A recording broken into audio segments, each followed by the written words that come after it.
Welcome to the Growth Minded Accountant podcast, where our experts will share best practices on running your firm in the digital age. This podcast is brought to you by CountingWorks Pro. Let's get started. Welcome back to the latest episode of the Growth Minded Accountant podcast. My name is Lee Reams. I'm the founder and CEO of CountingWorks and our sister company, TaxBuzz, and this is our first episode post-tax season. So what we've heard from lots of firms is it was very, very busy this year. The complexity in the tax code, the shortage of talent, your workload was big time this year. And most of our clients, or most of our subscribers, haven't even come up for air yet. So we're probably going to hear from you next week. But there's a lot of things that you probably took away from this past tax season. We went through a bunch of these things, certain tips, how to get more out of tax season, how to get more advisory. But at this point, let's take stock and think of the things you're probably thinking, hey, we're maxed out. We need to raise prices. We need to fire some of our unwieldy clients. We need better clients. Or maybe you're just thinking, hey, I don't want to run like this again next year. And while it's fresh in your mind, I think it's important to take stock and actually do something about it, right? So most firms immediately they go to, hey, I need to hire more staff. Maybe you're going to get some offshore. Perhaps you're going to look at some AI technology to automate some processes. Maybe you will do the cutting of clients, or you're just going to push your prices up and see who sticks, and let it roll from there. But they skip one of the fastest high leverage changes that you could possibly make. And it's not necessarily operational and it's not technical. And this is the thing I see a lot because most firms, they started back historically, everyone was kind of a generalist. The idea of niching down or selling advisory was not the thing, right? So what you build is a very diverse client base, which is good at times. So meaning if you have clients from all sorts of backgrounds, if there's an economic downturn in a certain sector, for example, you're kind of isolated or covered from that. But the reality is you have clients from all sorts of backgrounds, all sorts of demands, different type of scenarios, and it makes it more difficult to kind of run your firm. Your firm's kind of running you, if it makes sense. So what we're going to talk about today is how your firm shows up in your first interaction. And now that sets the tone for your practice. And more importantly, how can you attract the right type of a clients that you're looking for that will help you scale and run a business that is for you, not necessarily, again, just like going, on a treadmill, so to speak. So where does this show up? This shows up in your website. This shows up in your messaging. It shows up in your responsiveness. And more importantly, in your positioning. What does the market think you do? What are you delivering? Who do I work with? So because, whether you realize it or not, your prospects and even your clients are deciding in seconds who you are, right? And that decision shapes what they're willing to pay, whether they trust you and to trust you at the beginning, which is really important, whether they refer you, which is obviously important, and whether they ever buy advisory service, whether they go from compliance to advisory. So today I am joined by Rebekah Barton, fresh off a trip to Vegas. How was it? Everything good? It was good. It was oddly refreshing for Vegas. Lots of pool time, saw the Eagles. It was a good trip. All right. So you're ready then to talk about the ROI of first impressions.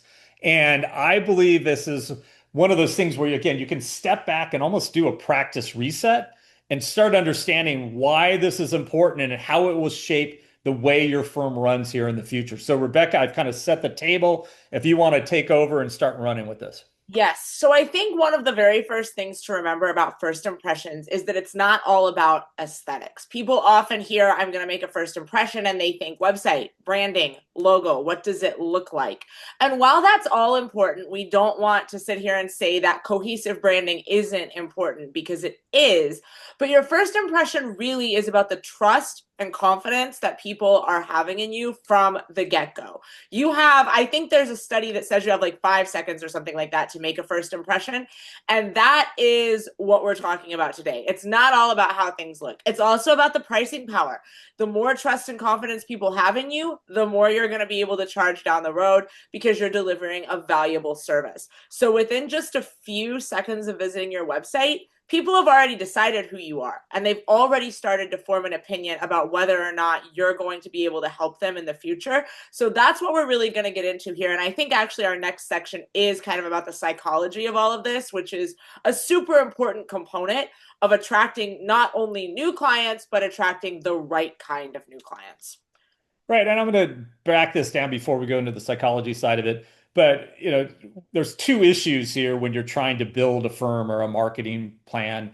One is your rankings and where does your firm show in ChatGPT? Where do I rank when people search certain terms? So you can rank really high, and we get clients all the time. We rank them really high. They're showing up everywhere in ChatGPT, but sometimes clients won't listen to the first impression part of our pitch, right? That's what we do for our clients. We help them form narratives. We help them make really strong first impressions backed up by social proof. And what happens is you can have 50% of this. So we had a client, we're driving thousands of prospects a month.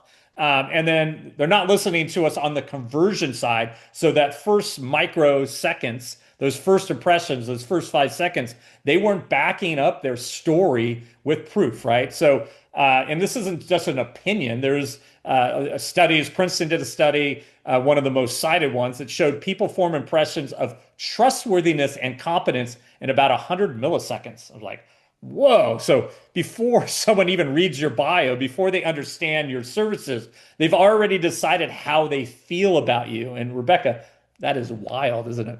Really, really wild. But it also explains why some firms seem to have more success in this way, because people are forming these opinions very quickly. And honestly, it's subconscious. I know I've done it when I've looked at brands or looked at service providers, and immediately I'll click off of a page because something about it just doesn't feel like what I want. And then I'll go to the next provider and I'll spend some more time because I've immediately formed that opinion that, hey, maybe they are a good option. So I think we all see it in ourselves too, right? Like as you're searching for anything online, you start to think about this, and you'll find yourself forming those almost knee-jerk reactions to a website, to maybe, an H1, the very first thing they say. All of this happens basically at breakneck speed. So that's why the information you're putting out there from the first second is so, so critical.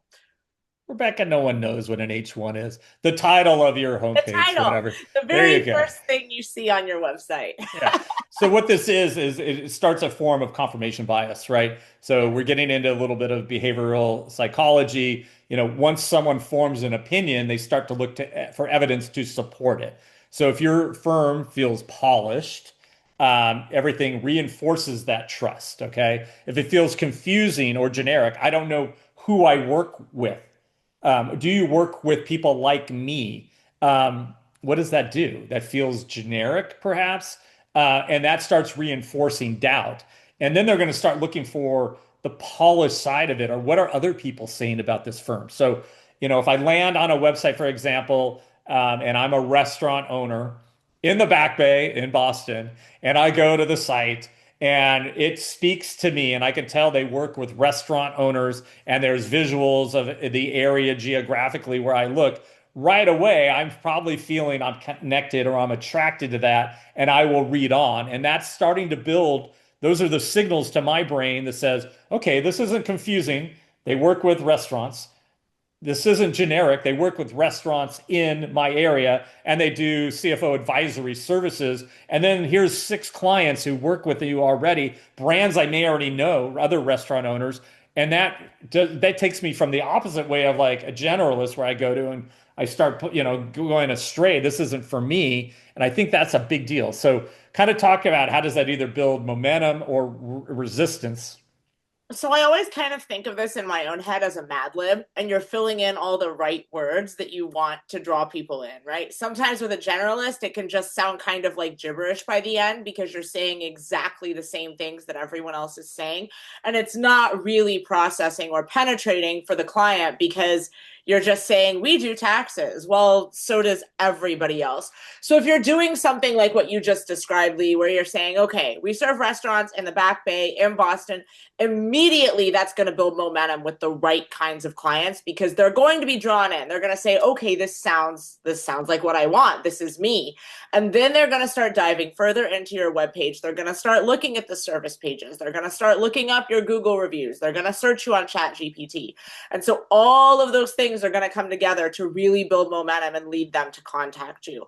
If you don't have that correct information that tells who you serve, what you do, that kind of polished look, you are going to be met with resistance. Just naturally, people are going to be more distrustful of a website that features extremely generic images of random stock image people and says, hey, we can do your taxes next year.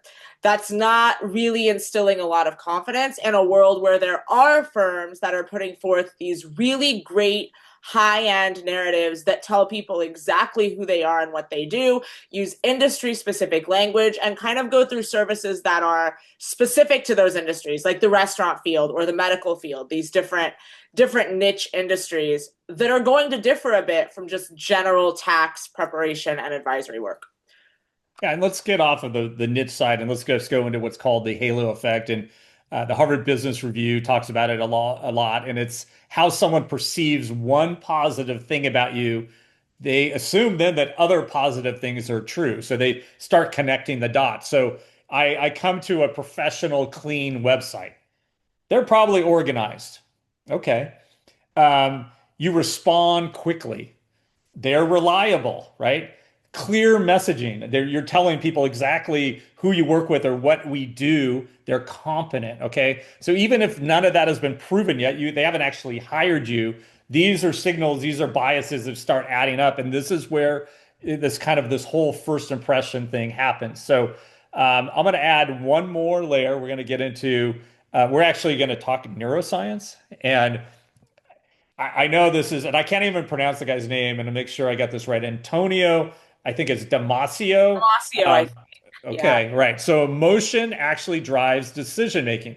And I know, Rebekah, emotion drives your decision making. So what does that mean? Clients choose the firm that feels right, and then they justify it logically afterwards. But just talk about any sort of emotional purchase perhaps you make, and then kind of your mindset. It doesn't have to be tax and accounting, but how you then logically say, oh, I just spent $300 or $500. I'm probably way undersourced, right? $2,500 for that purse. Am I getting in the ballpark now? You're getting in the ballpark. So we all know where I'm going to go with this if you've been here. So my Disney annual pass, right? Every single year in January, I say I make my annual donation to Disney so that I can go for free, which is what we like to call Disney math. But on a serious note, I think for me, decision making is definitely emotionally driven. I want the magic. It makes me feel good. It makes me happy to know that I can go to the park any weekend I want. And I feel excited the second I click that purchase button, right? And the same goes for any emotionally driven purchase. So I spend a lot of time justifying my Disney purchases afterward, right? Like, ask my husband. I spend a great deal of time being like, well, this made sense because, and I think anyone does that. Like, I joke, but on a serious note with your firm, you want people to feel good about choosing you from the start. If they feel good about you and about the work you're going to do and about the services you're going to provide, and you have clean, high quality imagery, you're explaining who you serve, you're putting forth words that make them feel confident in who you are and that you know exactly what you're doing, they are going to feel good about picking you. And this is where the impression comes in, right? Because this all happens before they've ever said one word to you.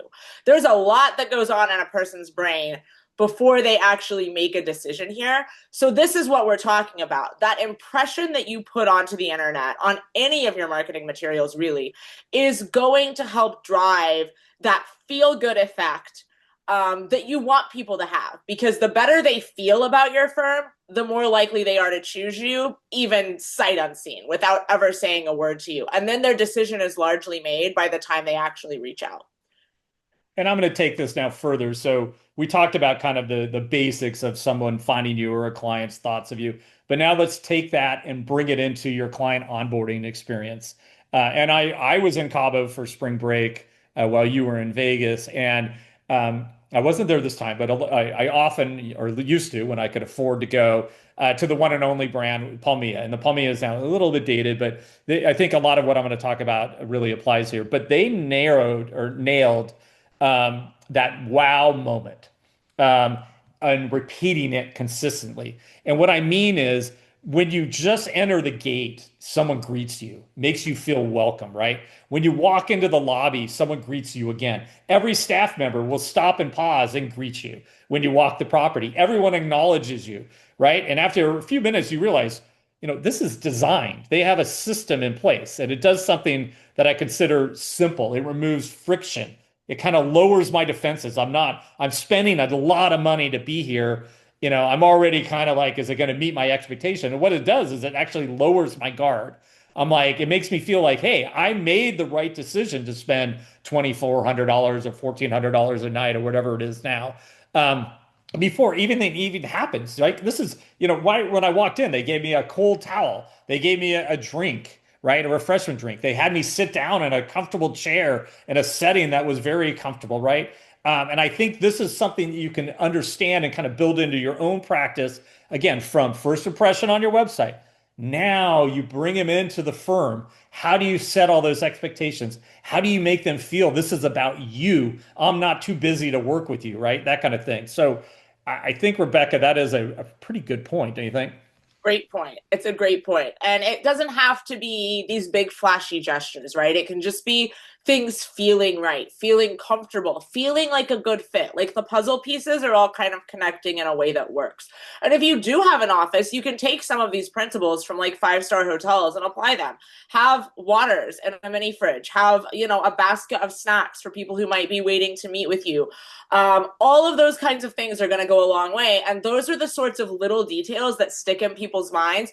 And they're what make resorts like the one you were talking about, Lee, or even the Disney experience feel so good, because there are the little things that just make you feel immediately like, yes, I've made the right choice here. And you can do the same thing for your tax clients. Zoom meetings. Have a nice professional background.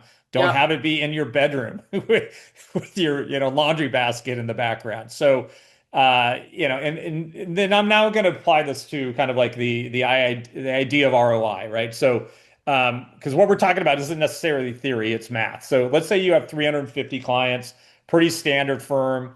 Now let's look at your industry ranges based on some CPA benchmarking data and surveys from, like the CPA Practice Advisor, other benchmarks. So low end firms, $300 to $500 per return. Mid-tier, $800 to $1,200. I'm just talking tax returns. I'm not getting into virtual CFO. High-end position firms, $1,500 to $3,000. So now let's run it at $500 at 350. You're talking about $175,000 in revenue. 350 clients, same amount of clients at $1,200 is $420,000 in revenue. So what is that? Almost $250,000 difference. Same clients, same work. And that's the crazy part. So where would you rather position yourself? How would you, if these firms that are charging more, are they doing more work? Probably. I mean, there's more sophisticated. Are these firms necessarily better than you? Do they know more than you? Probably not. But what? They're better positioned. Okay. And if we look at it and turn it into advisory, now you have 100 bookkeeping clients. Let's say if 10 of them, 10% they upgrade to your advisory CFO. So now $2,000 a month versus whatever a bookkeeping client was paying, $24,000 to 10 clients, almost $250,000, right? So Rebekah, what's important about that? You already have this asset. Yeah, the clients are there. We talk about this a lot, how your existing client base is your biggest funnel. You can tap into them in a way that you cannot tap into complete strangers. They trust you already. They know you already. They're already paying you and already have confidence in your work. So you don't necessarily need more leads. You need a better first impression and better positioning. And therefore, the trust comes. the willingness to spend more money with you comes, and basically everything's going to start to come together for you. But it all stems from that first impression that you're making, even on your existing clients. Yeah, and again, that's your lowest hanging fruit. Let's just talk there. But now let's say you are bringing in a lot of new inbounds. Let's say you did do a custom narrative, you positioned to attract the right type of clients. Now think about it. If you improve your messaging just a little bit, your responsiveness, your speed, improve the experience of this prospect as they come into your firm. So maybe you add 100 inbound leads, a year. Right now, maybe you convert 30%. I'm just saying you do well. That's 30 clients. With that lift, if you just do a few of the things we just talked about, you turn that into 45% conversion. That's 45 clients. 15 extra clients at average of $1,500. That's another almost $25,000 annually, right? And that's being conservative. So you don't have to recreate everything in your world, right? And what happens is you don't necessarily have a lead problem. And I'm going back to this client that I was talking about before. You have a first impression problem. So that client is getting 1,000 leads per month. We have other clients that have done, for example, we have like infomercials about clients that we've done. We use AI technology to kind of take all the personalization and make like a really polished kind of like mini podcast conversation about a client. So we have a client who puts social proof on her homepage. She shows her personality. She shows pictures of herself and her partner. They tell a story, and then she has this audio podcast. And guess what? About 100 to 150 plays per month happen. She's loaded with good quality clients. And that's because she makes a great first impression versus someone else who we get them ranking well. So we've solved the SEO problem. We've solved the geo problem. But guess what, Rebekah? They haven't solved that first impression problem. And, kind of how does that stack up? How do you get people over the hump to put themselves out there? So I think one of the biggest things you need to do is have that real world proof that you were talking about, Lee. That's super important here. Like you were talking about the client who has that deep dive on her website. And I think that's absolutely huge. You can do all that you want to make a good first impression, but without social proof, without people, other human beings, kind of giving their approval of this firm, I think you are going to struggle. And I think that is one of the most important things I want to leave everyone with, is that your first impression includes social proof, which is something we talk about social proof a lot on this podcast, but I don't know that we talk a lot about social proof in regard to the first impression that you're making. And I think that having reviews on the homepage, having things like a deep dive that really give people the opportunity to dive in who you are, those are the sorts of little details that are going to kind of get you over that hump and help you to kind of differentiate yourself from all of the other players in your area and all of the competition who are absolutely not doing those little things. So that's a key part of first impressions too, doing the little things that go the extra mile, like we were talking about with these resorts or these brands that are really going to stick in people's minds. And those are the things that are going to make people say, this firm, not that one. No, absolutely. And so what we do and the way we tackle this is we break it into 5 layers. So visibility, which is what I was just talking about. Now relevance. Does your narrative, what your story is, it relate to that prospect? Then I go into speed. Everything. Speed of your website, speed of how quickly you respond. That leads into the user experience. Are you like the one and only, right?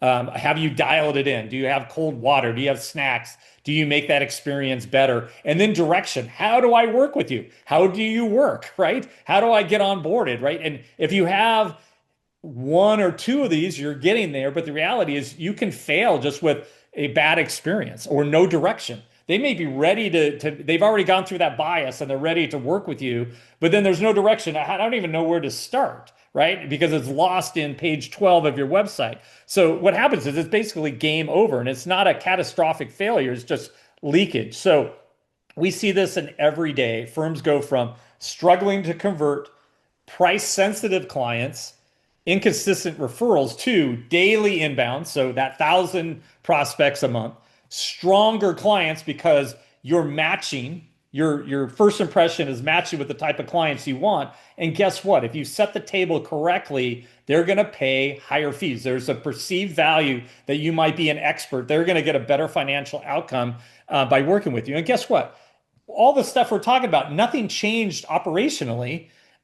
You just showed up better. You actually delivered on your promise. And I think, now that tax season is over, I think relationships are more important than ever. That is your moat. Now think about the landscape you have right now. You got private equity firms coming in and buying CPA firms, the enrolled agent firms, and they're kind of commoditizing things. And you're seeing a lot of pushback on that. So that's kind of a moat item to you. If you have strong relationships with your clients, you're going to be able to outcompete there. Then you're going to have the IT, AI enabled tools that, as we know, 90% correct is 100% wrong. They miss so many nuances. Human in the loop is the way to go. So what would I do if I were coming out of tax season right now? I would sit back and say, okay, I need to change something. But before I tell you have to retrain your entire staff and bring in this new practice management system, I'm saying no. Start here. Step back. Look at your firm like you would as a prospect. What do they see first? How fast do you respond? Do you feel different or a commodity, an interchangeable firm, right? And because the firms that win aren't just better at tax, they're better at trust. And Rebekah, I think that says something. It's not a massive rebuild. No. This is purely about messaging, responsiveness, and more importantly, clarity. How do you help when you talk to clients? How do you get them to that clarity, kind of aha moment?